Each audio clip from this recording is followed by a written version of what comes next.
Shalom jemaat Tuhan, bersyukur kesempatan ini kita boleh bersama-sama beribadah kembali. Meskipun masa-masa pandemi COVID-19 ini kita belum bisa beribadah fisik satu dengan yang lainnya di gereja kita masing-masing, tetapi kita masih bisa mengikuti ibadah online bersama-sama dengan keluarga kita di rumah. Oleh sebab itu, saya mengajak setiap kita mengarahkan hati kita, pikiran kita untuk menyembah Allah kita yang hidup dengan mengambil waktu teduh.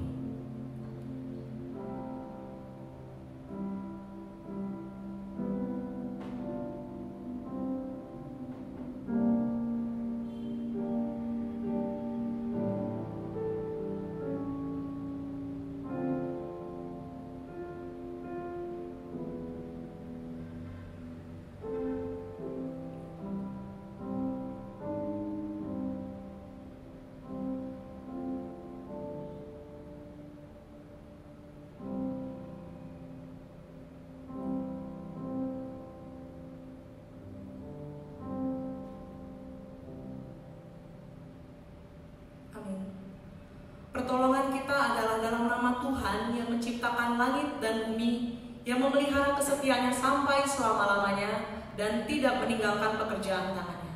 Ibadah ini dimulai di dalam nama Bapa dan Anak dan Roh Kudus. Amin. Kita akan memuji Tuhan kita membesarkan Tuhan kita, Tuhan yang sudah mati dan bangkit dan hidup selamanya untuk kita. Mulia sembah Raja mulia.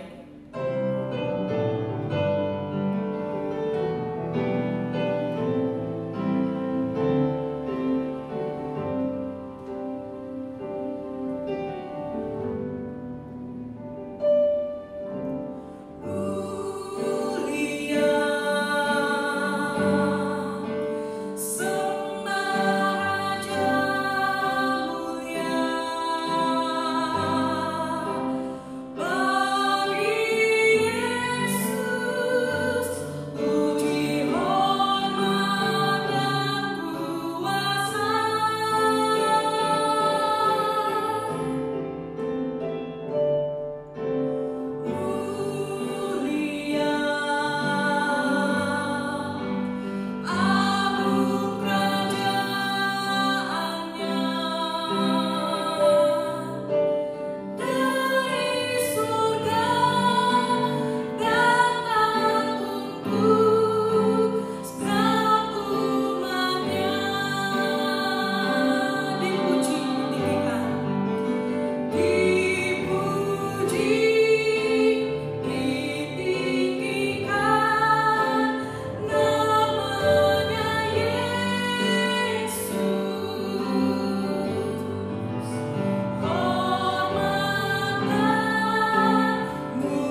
Terima kasih untuk pengampunan yang Engkau berikan ya Tuhan. Melalui kehadiran Yesus Kristus kami diberikan kembali jalan kepada Allah. Kami berdosa, pikiran, perkataan, tindakan kami jahat. Hari-hari kami penuh dengan celah ya Tuhan. Bahkan seluruh hidup kami tidak layak di hadapan Engkau.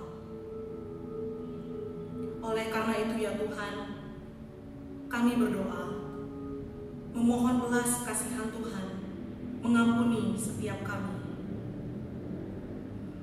Biarlah darah-Mu yang telah tercurah di atas kayu salib itu menyucikan kami, mentahirkan kami, sehingga kami memperoleh suatu pengharapan di dalam Kristus. Tuhan, terima kasih telah menyelamatkan kami. Terima kasih untuk kebenaran-Mu. Kami bersyukur Tuhan, dengan iman kami memperoleh pengampunan-Mu. Pimpin dan berkati ibadah kami pada pagi ini ya Tuhan. Biarlah kami semua memuliakan Engkau. Demi nama Tuhan Yesus kami berdoa dan bersyukur. Amin. Saya mengundang kita sebagai umat tebusan Allah, kita bersama-sama berdiri, kita nyatakan ikrar kita kepada Tuhan dalam segala abad dan sepanjang zaman yang berbunyi demikian. Aku percaya kepada Allah, Bapa yang Maha Kuasa, Khalik langit dan bumi, dan kepada Yesus Kristus anaknya yang tunggal Tuhan kita, yang dikandung daripada Roh Kudus, lahir dari anak darah Maria, yang menderita sengsara di bawah pemerintahan Pontius Pilatus, disalibkan, mati dan dikuburkan, turun ke dalam kerajaan Allah. Pada hari yang ketiga, bangkit pula dari antara orang mati, naik ke surga, duduk di sebelah kanan Allah, Bapa yang Maha Kuasa. Dan dari sana Ia akan datang untuk menghakimi orang yang hidup dan yang mati. Aku percaya kepada Roh Kudus, gereja yang kudus dan am, persekutuan orang kudus, pengampunan dosa, kebangkitan tubuh, dan hidup yang kekal. Amin. Sebab karena kasih karunia kita diselamatkan oleh iman, itu bukan hasil usaha kita, tetapi pemberian Allah. Itu bukan hasil pekerjaan kita.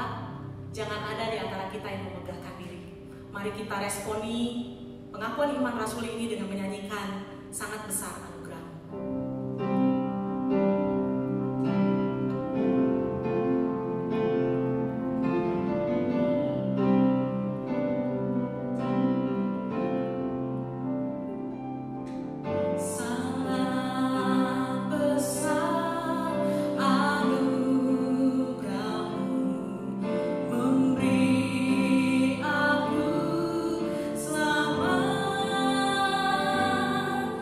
He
Mazmur 46 nomor 2 sampai dengan nomornya yang keempat.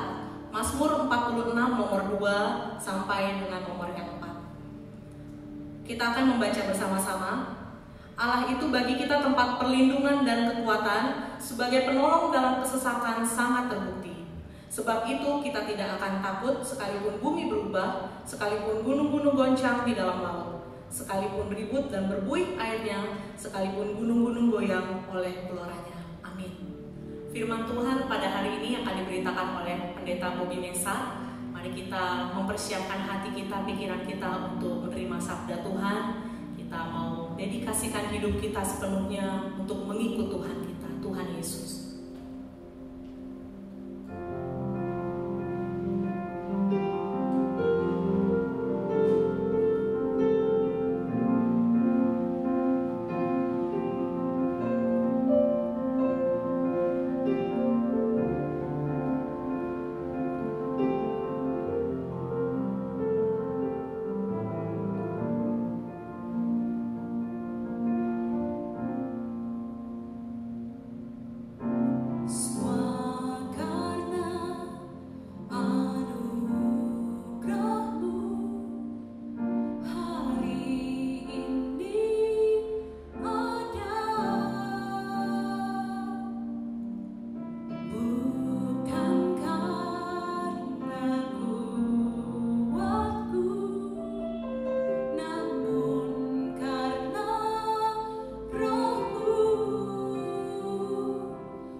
Ku bawa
dipersilakan kepada hambanya.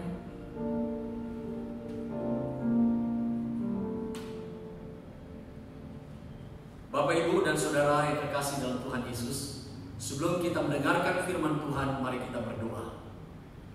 Bapa di dalam kerajaan sorga, kami sungguh bersyukur kalau hari ini Tuhan boleh mempertemukan kami dalam ibadah. Biarlah kasih karunia Allah terus menaungi kehidupan kami. Engkau memberikan pencerahan kepada kami untuk mengerti akan firman-Mu, dan biarlah kami terus boleh bertumbuh di dalam kasih karunia Allah. Sepanjang pemberitaan firman yang akan kami dengar, biarlah kami boleh diberikan kemampuan untuk dapat memahaminya. Terima kasih untuk kebenaran kasih karunia-Mu. Terpuji-puji nama-Mu. Di dalam nama Tuhan Yesus Kristus, sumber damai sejahtera itu, kami sudah berdoa. Amin. Shalom Bapak Ibu. Bagaimana kabarnya hari ini? Saya percaya kita senantiasa di dalam penyertaan Tuhan. Minggu lalu kita sudah merayakan Paskah. Saya percaya setiap orang pasti telah merayakannya di rumah masing-masing, walaupun dalam kondisi yang berbeda, tidak seperti tahun-tahun yang lalu. Saudara-saudara, berbicara tentang Paskah, saya teringat kepada sebuah cerita. Di suatu minggu pagi, ada seorang AI dengan dandanan yang rapih dan tergopoh-gopoh sedang berjalan menuju gereja. Di dalam perjalanan dia bertemu dengan seorang tetangganya yang menyapanya. Ia berkata, "Hei AI, mau pergi kemana?" AI berkata, "Mau ke gereja." Tetangganya berkata, "Kok pagi-pagi sekali AI ke gereja? Mau ngapain sih?" Kemudian AI berkata bahwa ingin merayakan Paskah. Tetangganya bertanya, "Apa sih AI Paskah itu?" Si AI terdiam sejenak, kemudian dia berkata, "Paskah itu loh, umpet-umpet telur." Saudara-saudara, kata AI, Paskah itu adalah umpet-umpet telur. Nampaknya si AI sedang terkenang kepada masa sekolah minggunya dulu. Si tetangga sambil mengangguk-anggukkan kepala, ia berkata, "Oh, Paskah itu umpet-umpet telur ya AI. Ya udah, kalau gitu hati-hati ya dalam perjalanan." Bapak, Ibu, dan Saudara sekalian, cerita sederhana ini sebenarnya memuat sebuah teguran bagi kita semua, agar Anda dan saya, agar kita semua jangan lagi bermain-main terhadap pemahaman kita tentang Paskah, agar benar-benar Paskah itu dapat kita pahami, supaya kematian dan kebangkitan Kristus telah memberikan warna yang baru kepada kita. Kematian dan kebangkitan Kristus telah memberikan sebuah pembaharuan dalam seluruh area kehidupan kita semua. Wesley Brill berkata, kebangkitan Kristus adalah dasar dari kebangkitan iman kita. Kalau Yesus tidak dibangkitkan, itu artinya sia-sialah iman kita. Jemaat yang saya kasih di dalam Tuhan Yesus Kristus, hari ini kita akan mendengarkan firman Tuhan dengan suatu tema kehadiran yang mengobarkan. Mari kita lihat firman Allah dari Injil Lukas pasal 24 ayat 13 sampai dengan 35. Saudara, namun saya akan bacakan satu ayat saja yang terambil dari ayat 32. Mari kita lihat ayat 32. Demikian firman Allah. Mereka berkata, "Bukankah hati kita berkobar-kobar ketika ia berbicara dengan kita di tengah jalan dan ketika ia menerangkan kitab suci kepada kita?" Saudara, bagian daripada nats ini merupakan rangkaian dari kisah penampakan Tuhan Yesus kepada kedua orang muridnya dalam perjalanan ke Emmaus. Saudara,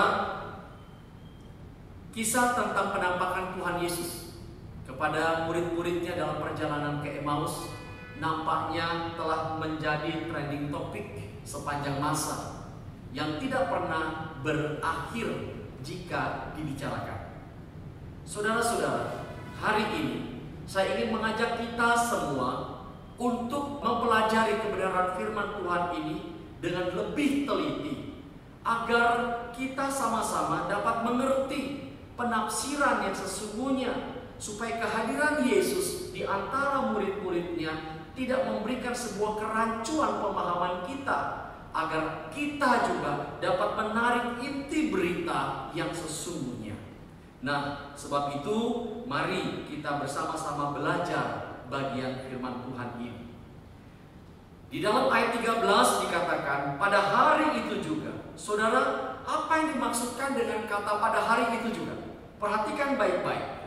Kata pada hari itu juga, kalimat ini hendak memberitahukan kepada kita bahwa bertepatan dengan kebangkitan Tuhan Yesus. Jadi bertepatan dengan kebangkitan Tuhan Yesus, kedua orang muridnya itu berjalan keluar kota ke sebuah desa yang namanya Emmaus, yang jaraknya 7 mil atau 11 km, dapat ditempuh dan kurang lebih berjalan kaki 2 jam. Saudara-saudara, memang tidak diberitahukan kepada kita apa maksud dan tujuan kedua orang murid ini pergi ke Emmaus. Timbul satu pertanyaan, apakah kedua orang murid ini sudah mengerti atau mengetahui bahwa Yesus sudah bangkit? Jawabnya adalah ya, mereka telah mengetahuinya. Dari mana saudara-saudara kita bisa mengetahui akan hal ini? Mari kita baca ayat 22 sampai dengan ayat yang ke-24. Mari kita lihat saudara. Demikian firman Tuhan. Tetapi beberapa perempuan dari kalangan kami telah mengejutkan kami. Pagi-pagi buta mereka telah pergi ke kubur dan tidak menemukan mayatnya. Lalu mereka datang dengan berita bahwa telah kelihatan kepada mereka malaikat-malaikat yang mengatakan bahwa Yesus sudah hidup. Dan beberapa teman kami telah pergi ke kubur dan ia mendapati bahwa mereka benar yang dikatakan perempuan-perempuan itu, tetapi ia tidak melihat dia. Saudara yang dikasihi oleh Tuhan Yesus Kristus, kalau memang benar kedua orang murid Yesus itu mengetahui Yesus sudah bangkit, kenapa mereka tidak mengurungkan niat mereka atau membatalkan perjalanan mereka menuju desa Emmaus? Nah, ada dua jawabannya. Yang pertama, saudara-saudara, bisa saja karena mereka ingin merefresh pikiran mereka atau menenangkan diri. Karena selama 3 hari ini mereka tinggal di Yerusalem, mereka telah mendapatkan banyak tekanan dari orang-orang Yahudi dan khususnya pada kelompok mayoritas, para pemimpin agama dan imam-imam. Nah, yang kedua, saudara-saudara, fakta tentang kematian Yesus tidak dapat dipungkiri. Ini menunjukkan tentang duka yang sangat mendalam, kesedihan yang tergambar di dalam wajah mereka. Itu sebabnya mereka ingin menyendiri, mereka ingin keluar dari kota Yerusalem untuk mengalami sesuatu yang baru di sana. Padahal cerita mengenai kematian Yesus jauh sebelumnya sudah disampaikan kepada mereka pada saat perjalanan menuju ke Yerusalem oleh Yesus. Dikatakan bahwa dia akan mati dan akan bangkit pada hari yang ketiga. Hal ini memang tidak bisa dimengerti, hal ini memang tidak bisa diterima bahkan dipahami oleh para murid, karena mereka memiliki perbedaan persepsi tentang model Mesias yang mereka harapkan, tentang model Mesias yang mereka nanti-nantikan. Murid-murid menantikan Mesias yang memiliki kekuasaan politis, yang mampu mengenyahkan musuh-musuh Israel secara politis dan membangun sebuah negara yang penuh dengan damai, sejahtera, dan kemakmuran. Persepsi inilah yang membuat mereka tidak siap menerima fakta bahwa Yesus Kristus, Sang Mesias itu harus menderita dan mati. Itu sebabnya ketika Yesus berkata kepada mereka bahwa ia akan menderita bahkan mati, dikatakan bahwa Petrus menariknya dan berkata, kiranya Allah menjauhkan semuanya ini daripadamu. Sebaliknya konsep Mesias menurut Yesus adalah harus menderita. Di dalam Markus 8 ayat 36 dikatakan demikian, seorang Mesias akan menderita. Itu sebabnya saudara-saudara, Yesus berkata ketika Petrus mengatakan, hendaknya kiranya Allah menjauhkan semuanya ini daripadamu. Yesus katakan, anyahlah kau iblis, engkau memikirkan apa yang dipikirkan oleh manusia, bukan apa yang dipikirkan oleh Allah. Karena konsep Mesias menurut Yesus adalah harus menderita. Model kemesiasan seperti ini yang tidak dapat dimengerti oleh para murid. Itu sebabnya mengapa ketika mereka tahu berita itu bahwa Yesus sudah bangkit, mereka tidak percaya. Mereka mengabaikannya, seolah-olah berita itu tidak pernah mereka dengar. Dan mereka mengeraskan hati untuk menetapkan langkah mereka untuk pergi ke Emmaus. Saudara yang dikasihi Tuhan, berita kebangkitan Yesus untuk kedua muridnya ini perlu mendapatkan pembuktian yang sangat kuat untuk meyakinkan kepada mereka bahwa benar-benar Yesus sudah bangkit.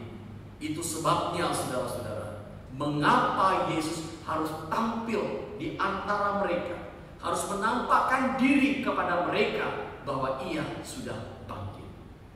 Nah, saudara, di dalam ayat 15 dan 16 dikatakan, ketika mereka sedang bercakap-cakap, maka datanglah Yesus bergabung bersama dengan mereka dalam perjalanan itu. Namun mereka tidak mengenal Dia.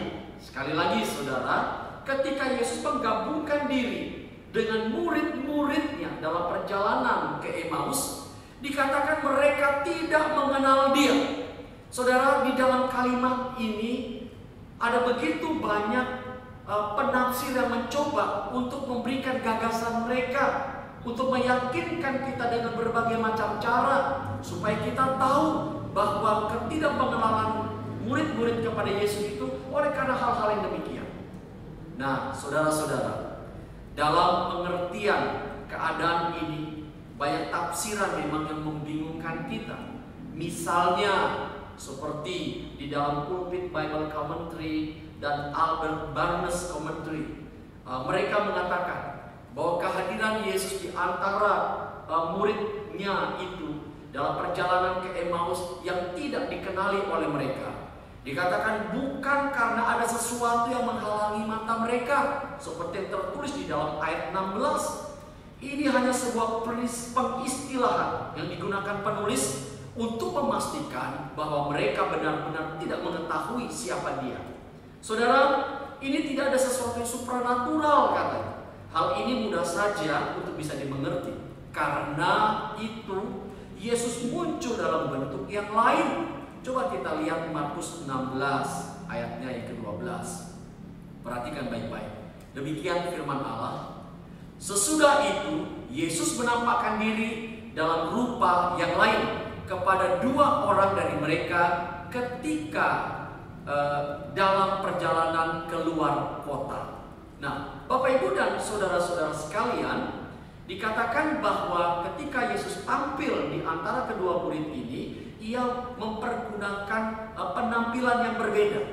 Mungkin saja itu bisa terjadi sehingga kedua murid tidak mengenal Dia, atau bisa saja terjadi saudara karena memang mereka tidak mengira bahwa Yesus hidup, sehingga mereka tidak mengenal orang yang hadir di antara mereka itu. Saudara, jujur saya ingin mengatakan, ketika kita mendengarkan bagian ini atau pandangan atau tafsiran ini, memang sangat membingungkan kita, sehingga kita tidak tahu harus memilih yang mana dan yang mana harus kita tolak. Saudara, John Calvin mengatakan, kita tidak perlu terperangkap oleh tafsiran-tafsiran yang ada yang seolah-olah berpihak pada salah satu penulis kitab Injil dan yang lainnya disalahkan. Di sini dikatakan ia mencoba untuk menjelaskan keberbedaan pandangan dari masing-masing penulis Injil. Dikatakan bahwa semua tidak ada yang salah, baik Markus maupun Lukas, dalam memberikan penjelasan terhadap peristiwa penampakan Yesus kepada kedua orang muridnya. Karena kedua Injil ini memiliki sumber yang berbeda, sekalipun kelihatannya mirip. Justru John Calvin berkata, kita harus memberikan apresiasi kepada mereka. Bapak Ibu yang saya kasihi di dalam Tuhan Yesus Kristus, menurut saya, apapun cara penjelasan yang dipakai oleh para penulis Injil, itu bukan masalah yang harus kita perdebatkan. Karena itu bukan yang utama. Karena sebetulnya kedua-duanya hendak menjelaskan suatu berita utama tentang kebangkitan Yesus. Atau mereka ingin berkata bahwa sebetulnya Tuhan Yesus itu sudah bangkit. Inilah inti beritanya. Saudara, waktu Yesus sampai di Emmaus dan duduk makan bersama-sama dengan kedua orang tersebut, ketika ia mengambil roti, kemudian membelahnya, membagi-bagikan kepada mereka, maka terbukalah mata mereka. Mereka tahu sekarang siapa yang sesungguhnya dalam perjalanan menuju Emmaus itu. Ternyata dia adalah Yesus. Ya, Yesus, dia sudah hidup. Tiba-tiba Alkitab katakan lenyaplah Yesus dari pandangan mereka. Kemudian saudara, mereka saling bertatap muka. Dan kemudian mereka mulai berkata, bukankah hati kita berkobar-kobar ketika ia berbicara dengan kita di tengah jalan, dan ketika ia menerangkan kitab suci kepada kita dengan semangat yang bergelora? Maka bangunlah mereka. Terus mereka kembali ke Yerusalem, bertemu dengan ke-11 murid dan memberitahukan kepada mereka tentang sesuatu pengalaman yang telah terjadi, bahwa Yesus telah menampakkan diri kepada mereka. Yesus sudah bangkit. Saudara-saudara, kembali kepada tema kita, kehadiran yang mengobarkan. Apa yang menyebabkan hati kedua murid itu berkobar-kobar? Ada dua hal yang perlu kita perhatikan. Yang pertama adalah karena mereka mengalami perjumpaan dengan Yesus meskipun mereka tidak menyadarinya. Mari kita lihat ayat 15 dan 16. Demikian firman Allah. Ketika mereka sedang bercakap-cakap dan bertukar pikiran, datanglah Yesus sendiri mendekati mereka, lalu berjalan bersama-sama dengan mereka. Tetapi ada sesuatu yang menghalangi mata mereka sehingga mereka tidak mengenali Dia. Bapak, Ibu, dan saudara-saudara, kita tahu bahwa kebangkitan Tuhan Yesus menjadi sesuatu yang sangat penting di dalam kehidupan kita sebagai orang-orang percaya. Ketika murid-murid mengalami perjumpaan dengan Yesus, ini memiliki makna yang sangat dalam dan khususnya memiliki arti yang tersendiri bagi mereka. Yang pertama, saudara, ketika mereka sedang putus asa, mereka kehilangan harapan dan masa depan mereka. Kemudian mereka tidak tahu apa yang harus mereka lakukan setelah kematian guru mereka, setelah kematian Tuhan yang mereka cintai. Mereka tidak tahu apa yang harus mereka perbuat. Secara psikologis kita tahu murid-murid sedang di dalam tekanan atau depresi yang berat. Kalau kita membaca dalam Injil Yohanes pasal 20 ayat 19, di sana dikatakan setelah kematian Tuhan Yesus, maka murid-murid berkumpul di satu tempat dengan pintu-pintu terkunci karena mereka takut kepada orang-orang Yahudi. Ini menunjukkan tentang tekanan yang sedang dialami oleh para murid saat itu. Dalam kondisi seperti ini mereka tidak tahu kepada siapa mereka akan menceritakannya, kepada siapa mereka akan mengadu, saudara-saudara. Justru di dalam perjumpaan mereka dengan Yesus, khususnya dua orang ini, setelah mereka mengenal siapa yang berjalan bersama mereka itu, sukacita yang besar meluap dari hati mereka. Kegembiraan mereka sungguh-sungguh terlihat dari mimik wajah mereka. Saudara, melalui perjumpaan mereka dengan Yesus itu, ada tiga hal yang bisa kita dapatkan. Yang pertama, semangat mereka kembali dikobarkan. Dan yang kedua adalah Yesus mengembalikan mereka kepada kehidupan yang real untuk mengerjakan visi misi kerajaan Allah. Dan yang ketiga, saudara, mereka mengalami pengharapan yang baru karena kebangkitan Tuhan Yesus Kristus. Demikian juga dengan kita. Perjumpaan Yesus dengan kita seharusnya memberikan dampak yang teristimewa supaya kita semua dapat menjalani kehidupan yang nyata hari ini, sekalipun di tengah-tengah kesulitan yang besar. Bapak, Ibu, dan saudara-saudara, Alkitab berkata bahwa Yesus sudah bangkit. Itu artinya bahwa maut tidak sanggup untuk menahannya. Itu artinya bahwa tidak ada kuasa apapun yang sanggup mengurung Yesus. Kalau Yesus sanggup mengalahkan maut dan mengalahkan segala kuasa apapun, berarti Ia juga sanggup mengatasi masalahmu dan masalahku. Apa kira-kira persoalan kita yang terberat hari ini yang sedang kita hadapi? Saudara, jujur saya mau katakan, masalah terberat yang sedang kita hadapi hari ini adalah dampak dari COVID-19, karena ia telah merambat ke berbagai sektor kehidupan manusia. Contoh salah satunya di dalam sektor perekonomian di Indonesia. Saudara, hari-hari ini banyak pelaku bisnis, banyak pengusaha, banyak usahawan, bukan semua, mereka tidak dapat bangkit lagi. Kenapa, saudara? Untuk melanjutkan aktivitasnya, karena produk mereka tidak bisa dipasarkan. Dikatakan bahwa konsumen sudah tidak membelinya lagi. Pasaran menjadi sepi kecuali bahan pokok. Saudara-saudara, kalau kondisi ini terjadi, maka berdampak atau berimbas kepada para karyawan, bukan? Siapa yang membayar gaji mereka kalau tidak ada masukan bagi perusahaan mereka? Nah, itu sebabnya saudara-saudara, dari berita yang saya lihat dari Dinas Ketenagakerjaan, khususnya untuk wilayah DKI Jakarta saja, dikatakan ada 88.835 pekerja yang dirumahkan atau di PHK. Ini bukan jumlah yang kecil, Bapak Ibu. Ini sangat mengenaskan kita, sungguh mengenaskan.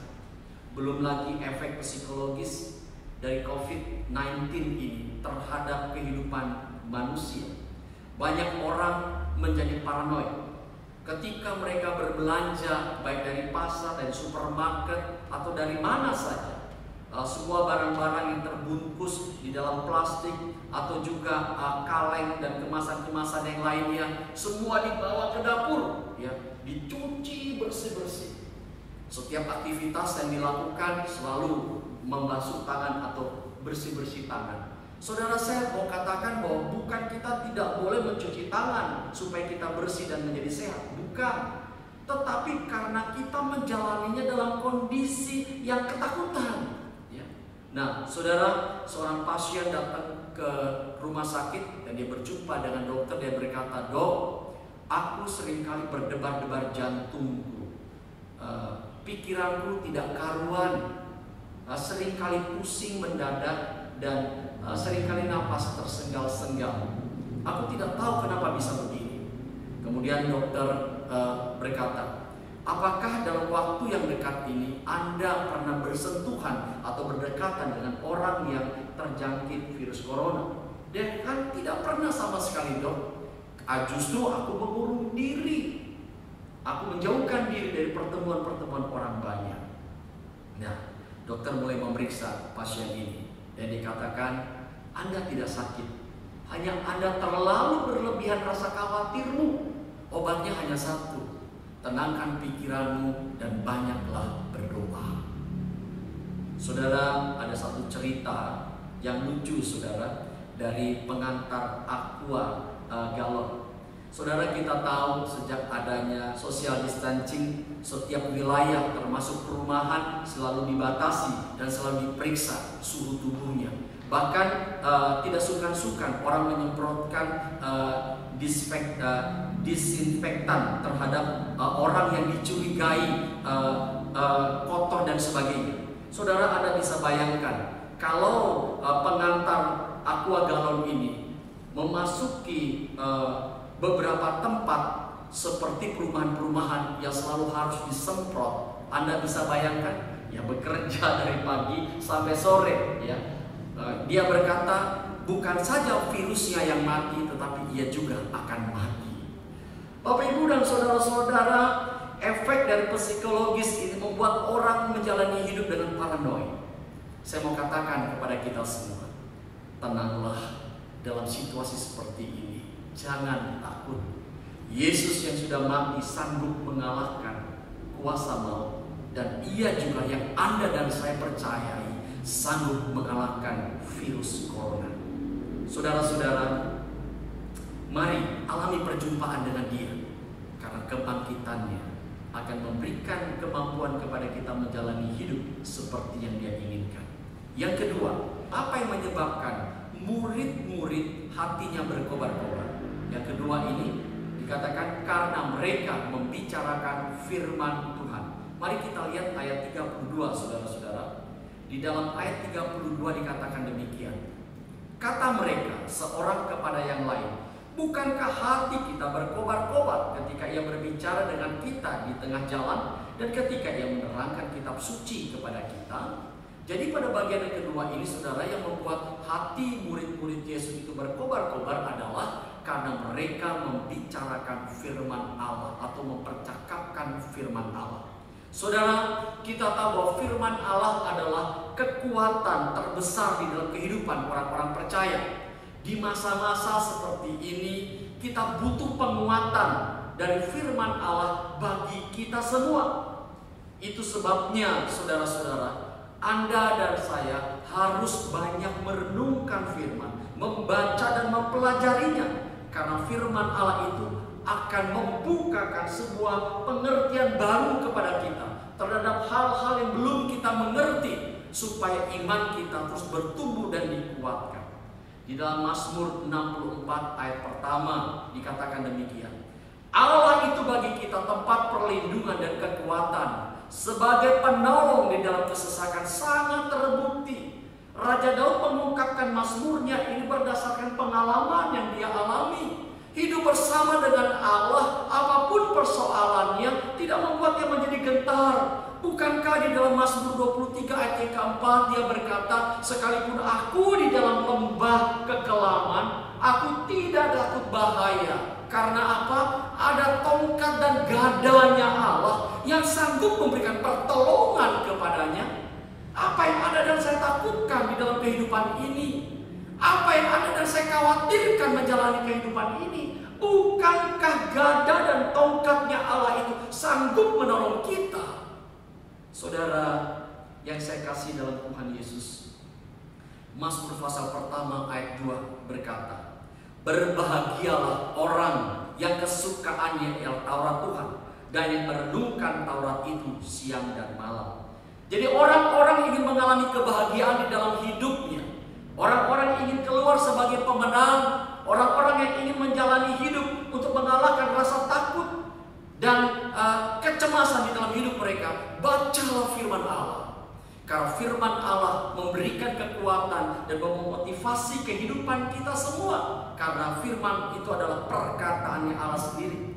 Dan di dalam ayat 3 berkata, dikatakan orang-orang yang merenungkan Taurat Tuhan siang dan malam, ia digambarkan seperti tanaman atau pohon yang ditanam di tepi aliran air, yang menghasilkan buahnya pada musimnya. Apa saja yang diperbuatnya berhasil.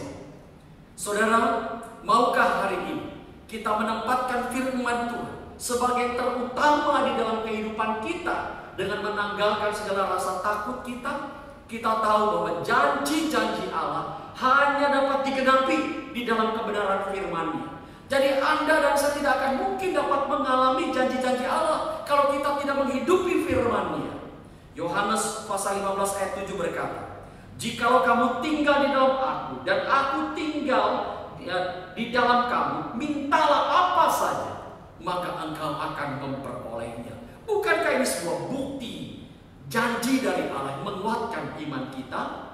Bahkan di dalam tulisan Rasul Paulus kepada jemaat di Roma dikatakan, Kalau Allah bersama dengan kita, siapa yang akan melawan kita? Saudara-saudara, mengakhiri khotbah ini, saya mau mengatakan kepada kita, mari tenangkan diri kita. Jangan takut menghadapi apapun. Tataplah Allah di dalam kebesaran kasih-Nya dan lihat kepada kekuatan kuasa-Nya. Jangan kita takut menghadapi pergumulan hidup yang berat ini. Percayalah bahwa Tuhan Yesus sanggup menolong kita untuk menyelesaikan setiap persoalan kita, karena kehadirannya mengobarkan iman kita. Amin. Saudara, saya mengundang kita berdiri. Kita akan nyanyikan satu pujian sebagai respon kita di hadapan Tuhan. Kurasakan kasih-Mu Tuhan.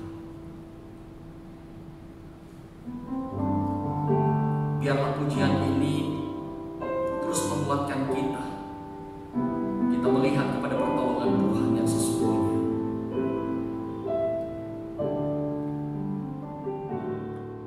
Kurasakan kasih-Mu Tuhan. Kurasakan kuasa-Mu Tuhan. Kurasakan kasih kuasa Roh Kudus. Kurasakan kehadiran-Mu. Curahkanlah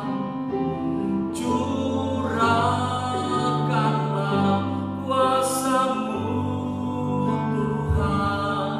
Mujizat terjadi di tempat ini. Curahkanlah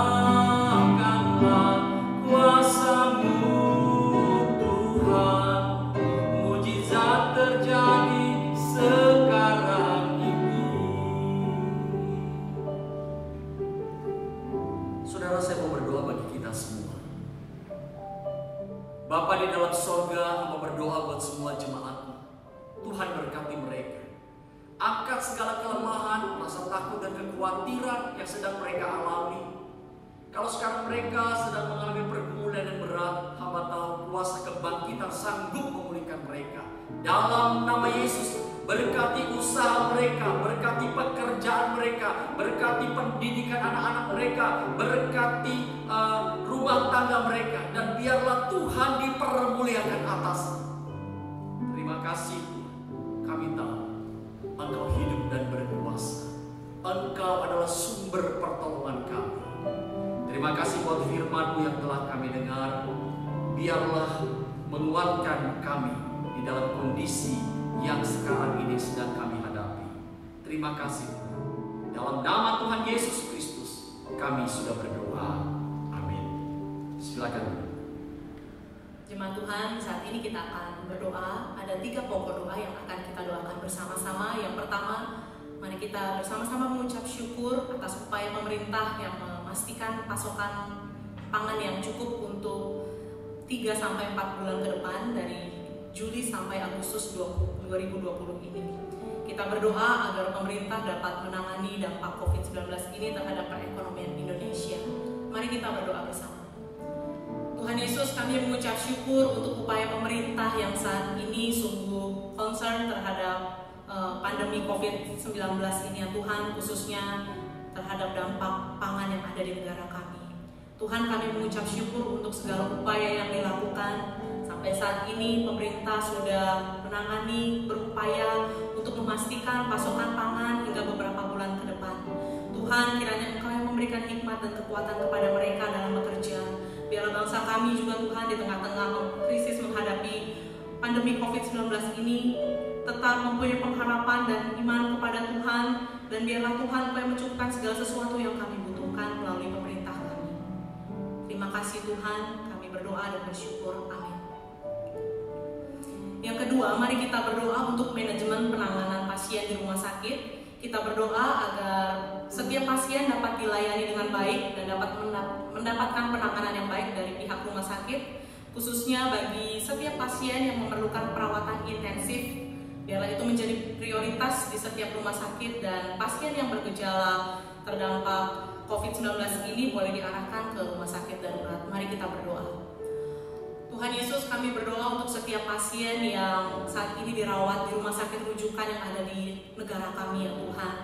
Biarlah dalam penanganan mereka tetap diberikan kekuatan dan belas kasih oleh Tuhan.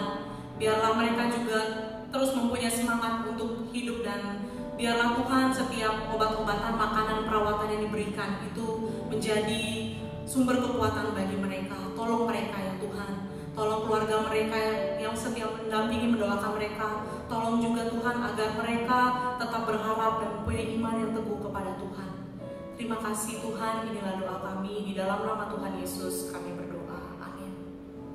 Yang ketiga, mari kita berdoa untuk jemaat yang kena dampak pandemi COVID-19, khususnya dalam bidang usaha dan pekerjaan. Bagi jemaat Tuhan yang terkena dampaknya, ada yang di PHK, kita berdoa kiranya Tuhan yang menolong dan membukakan jalan untuk menghadapi setiap persoalan dan pergumulan yang mereka rasakan saat ini. Mari kita berdoa.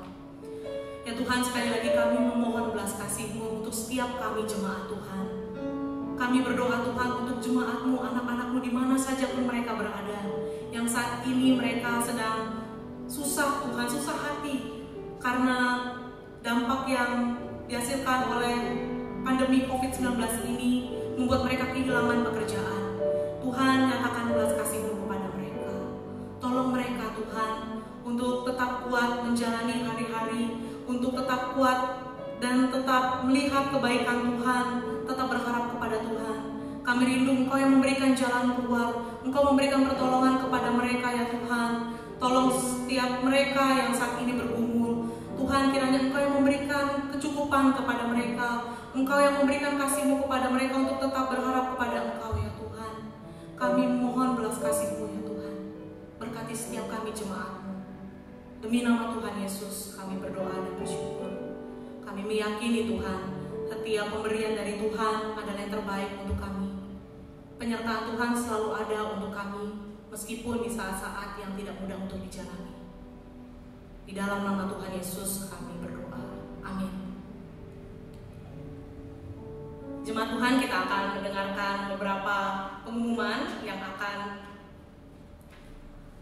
diberitakan pada saat ini. Yang pertama, kita akan tetap kembali beribadah bersama-sama dalam ibadah online minggu depan dan persekutuan doa setiap hari Rabu di channel GKJ Kartini. Yang kedua, kita akan bersama-sama mengikuti ibadah online HUT GKJ Sunter yang akan dilaksanakan pada hari Rabu 6 Mei 2020 jam 7 malam di channel YouTube GKJ Kartini. Ya, demikian pemberitahuan pada saat ini. Kita akan bersama-sama mengembalikan ucapan syukur kita kepada Tuhan. Kita akan mengumpulkan persembahan kita. Kita bersyukur karena kita mempunyai Allah yang benar. Kita mempunyai Tuhan yang benar, Tuhan yang menang atas maut. Mari kita bersama-sama mengungkapkan syukur kita dengan menyanyikan satu nyanyian Tuhan yang benar.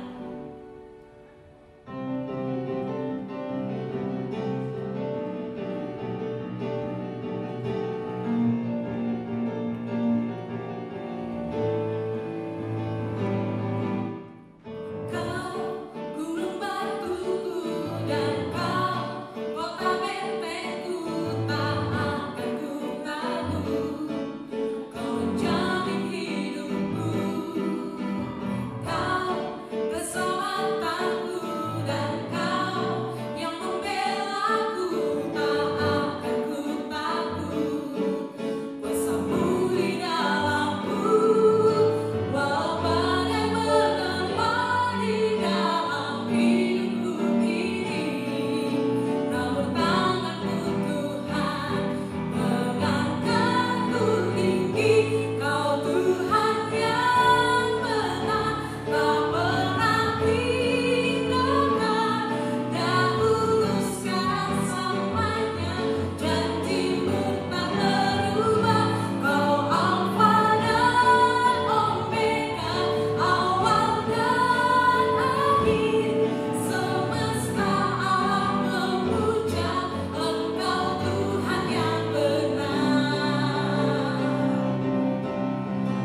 Tuhan kepada kami. Kami sungguh merasakan kasih Tuhan yang tidak pernah lepas dalam hidup kami. Saat ini ya Tuhan, kami memberikan sebagian yang kami miliki, yang tentunya tidak sebanding dengan apa yang sudah Tuhan berikan kepada kami. Kiranya Tuhan memberkati setiap persembahan kami, agar melaluinya pekerjaan Tuhan di gereja-Mu boleh tersalurkan dengan baik. Berikan hikmat kepada setiap pengelola, agar dapat mengelola keuangan dengan baik. Di dalam nama Tuhan Yesus kami berdoa dan bersyukur. Amin. Kita akan mengakhiri ibadah pada saat ini. Kita akan menyanyikan doksologi. Doa berkat akan dibawakan oleh Pendeta Bobby Mesak dan akan kita akhiri dengan nyanyian Amin.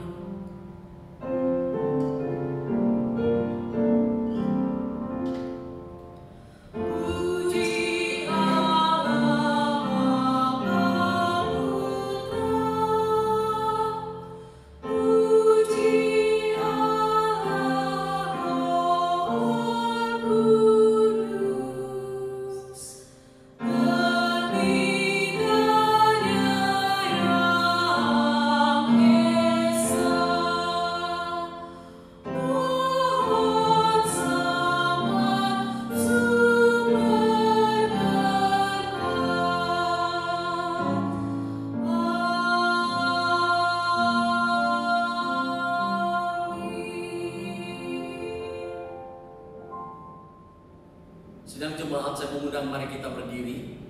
Mari kita mengangkat kedua tangan kita dan terimalah berkat Allah. Kiranya kasih karunia dari Allah yang Maha Tinggi dan damai sejahtera di dalam Kristus Putranya, di dalam persekutuan dengan Allah Roh Kudus yang senantiasa memimpin, menuntun dan memberkati kita. Ia terus akan menyertai kita sekalian mulai hari ini sampai Tuhan Yesus datang kedua kali. Amin.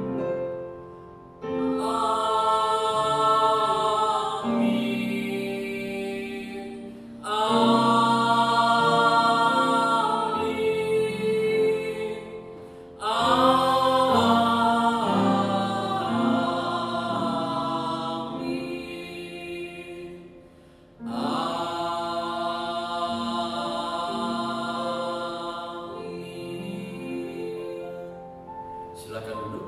Ibadah selesai. Tuhan memberkati kita semua.